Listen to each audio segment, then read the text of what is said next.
ప్రజాపక్షం ఛానల్కు స్వాగతం. ఈరోజు నేను హైదరాబాద్ ఇండస్ట్రియల్ పాలసీని ఏ రకంగా తీసుకొచ్చారనే విషయాన్ని ప్రభుత్వం నేను వివరిస్తున్నాను.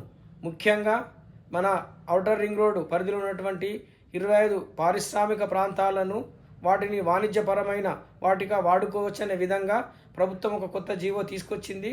ఆ జీవో విధి విధానాలు ఎలా ఉన్నాయి, ఆ జీవో వల్ల ఏం జరుగుతుందనే విషయాలను నేను ఈ వీడియో ద్వారా మీకు వివరించాను. నా ఛానల్లో ఎప్పటికప్పుడు ప్రజోపయోగ కార్యక్రమాలకు విలువ ఇస్తూ వాటిని నేను ఎప్పటికీ ప్రసారం చేస్తాను. ముఖ్యంగా ఈరోజు ఈ యొక్క వీడియో ద్వారా నా ఛానల్ను మీరు సబ్స్క్రైబ్ చేసుకోవాలని కోరుచున్నాను. అంతేకాకుండా ఈ వీడియోను చూసి మీ మిత్రులకు, శ్రేయోభిలాషులకు అందరికీ కూడా షేర్ చేయాలని కోరుతున్నాను. నా ఛానల్ను సబ్స్క్రైబ్ చేసుకొని బెల్ బటన్ నొక్కాలని కోరుతున్నాను. నా ఛానల్ను సబ్స్క్రైబ్ చేసుకున్న వాళ్ళందరికీ మరొక్కసారి ధన్యవాదాలు తెలుపుతున్నాను. చిన్న పరిశ్రమలకు ఇచ్చిన ప్రభుత్వ స్థలాలను Hyderabad industrial land transformation HILT పేరిట వాణిజ్యపరంగా నిర్మాణాలు చేసుకోవడానికి ప్రభుత్వం తెచ్చిన జీవో రాష్ట్రంలో దుమారం రేపుతుంది. ఆయా ప్రాంతాల్లో పరిశ్రమలు ఏర్పడితే స్థానికులకు ఉద్యోగాలు రావడంతో పాటు స్థానికంగా ఉత్పాదకత పెరుగుతుందని భావించి దశాబ్దాల క్రితం మార్కెట్ కన్నా తక్కువ ధరకు కేటాయించారు. పారిశ్రామిక ప్రగతికి ఇచ్చిన స్థలాలను లక్ష్యాన్ని తూట్లు పొడిచే విధంగా ప్రభుత్వ భూములను హక్కులు కల్పించడం పట్ల సర్వత్రా విమర్శలు వెలువెత్తున్నాయి. విలువైన భూములను ఒక్క జీవోతో తక్కువ ధరకి ఎలా దారాదత్తం చేస్తారని ప్రశ్నిస్తున్నారు. ముఖ్యమైన ఇలాంటి నిర్ణయం తీసుకునే ముందు ప్రజాభిప్రాయం తీసుకోకపోవడాన్ని పలువురు ప్రశ్నిస్తున్నారు. ఇలాంటి నిర్ణయాల వల్ల చిన్న పరిశ్రమల ద్వారా స్థానికులకు ఉద్యోగాలు కల్పించాలనే లక్ష్యం నీరుగారిపోతుందని అభిప్రాయపడుతున్నారు. కోట్ల రూపాయల భూములను లక్షల రూపాయలకే దారాదత్తం చేయడం అన్యాయమని ఆక్రోశిస్తున్నారు. ప్రభుత్వ నిర్ణయాన్ని మనం ఒకసారి పరిశీలిద్దాం. ఔటర్ రింగ్ రోడ్డు లోపల ఉన్న ఆయా పారిశ్రామిక ప్రాంతాల్లోని స్థలాల్లో పరిశ్రమల యజమానులు వాణిజ్య అవసరాల కోసం నిర్మాణాలు చేపట్టుకోవడానికి అనువుగా ప్రభుత్వం జీవో తెచ్చింది.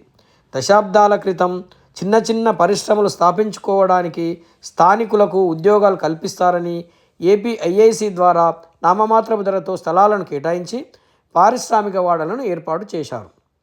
ప్రభుత్వ నిబంధనల ప్రకారం ఆ స్థలాల్లో పరిశ్రమలు నడిపించాలి, కానీ వాణిజ్య భవనాలు నిర్మించకూడదు. ఈ విషయాన్ని గ్రహించిన ప్రస్తుత తెలంగాణ ప్రభుత్వం change of land use CLU పేరిట జీవో తెచ్చింది.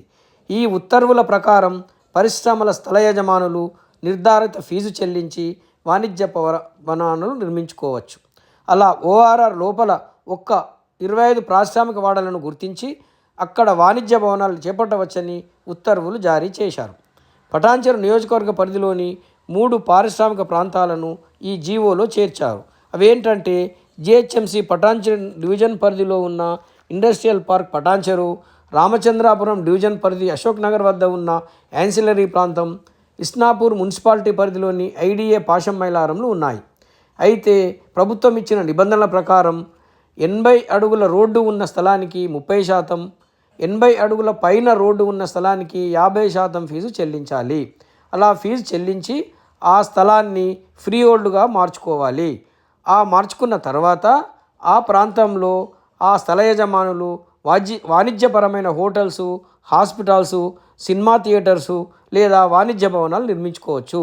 దీని గురించి TG IPAS పోర్టల్ ద్వారా దరఖాస్తు చేసుకోవాలి. దరఖాస్తుతో పాటు 20% రుసుము చెల్లించి అప్రూవల్ అయిన తర్వాత 80% చెల్లిస్తే అనుమతులు ఇస్తారు. ఇక ఈ 3 ఇండస్ట్రియల్ పార్కులో ఏ విధంగా భూములు ఉన్నాయని మనం పరిశీలిస్తే, ఇండస్ట్రియల్ పార్క్ పటాన్చెరులో మొత్తం 1188.22 ఎకరాల భూమిలో 772.34 ఎకరాలు ప్లాట్లుగా ఉన్నాయి. ఇక్కడ TGIIC ధర గజానికి 19,997 రూపాయలుగా ఉంది. ఇకపోతే రిజిస్ట్రేషన్ వాల్యూ 7,400 రూపాయలుగా ఉంది. మనం రామచంద్రాపురం యాన్సిలరీ విషయాన్ని పరిశీలిస్తే మొత్తం 25.27 ఎకరాలు ఉండగా అందులో 16.43 ఎకరాలు ప్లాట్లుగా ఉన్నాయి. ఇక్కడ TGIIC ధర గజానికి 22,097 రూపాయలుగా ఉండగా రిజిస్ట్రేషన్ వాల్యూ మాత్రం 14,200 రూపాయలుగా ఉంది. ఇక IDA పాశం మైలారంలో పరిశీలిస్తే మొత్తం 1,495.63 ఎకరాలు ఉండగా అందులో 972.16 ఎకరాలు ప్లాట్లుగా ఉన్నాయి. ఇక్కడ TGIIC ధర గజానికి 13,548 రూపాయలుగా ఉండగా రిజిస్ట్రేషన్ వాల్యూ మాత్రం 3,100 రూపాయలుగా ఉంది. ఈ విధంగా టీజీఐఏసీ ధరలు మరియు రిజిస్ట్రేషన్ వాల్యూ ధరలను ప్రభుత్వం జీవోలో ఇచ్చింది.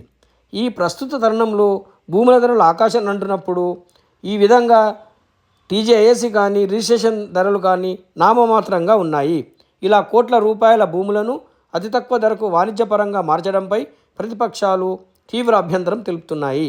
పరిశ్రమలకై కేటాయించిన స్థలాలను కారు చౌకగా కట్టుబెట్టడంతో ప్రభుత్వ ఖజానాకు గండిపడుతుంది.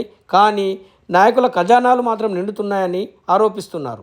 ఈ వ్యవహారం పెద్ద కుంభకోణమని బీజేపీ, బీఆర్ఎస్లు ఆరోపిస్తుండగా ప్రాంత అభివృద్ధిని చూసి ఓర్వలేక ప్రతిపక్షాలు విమర్శలు చేస్తున్నాయని కాంగ్రెస్ ప్రభుత్వం ప్రత్యారోపణ చేస్తుంది. ఏది ఏమైనప్పటికీ నిన్నటి వరకు పరిశ్రమల సైరన్లతో మోగిన ఈ వాడలు త్వరలో బహుళ అంతస్తు భవనాలు, వాణిజ్య భవనాలతో దర్శనమిస్తాయి.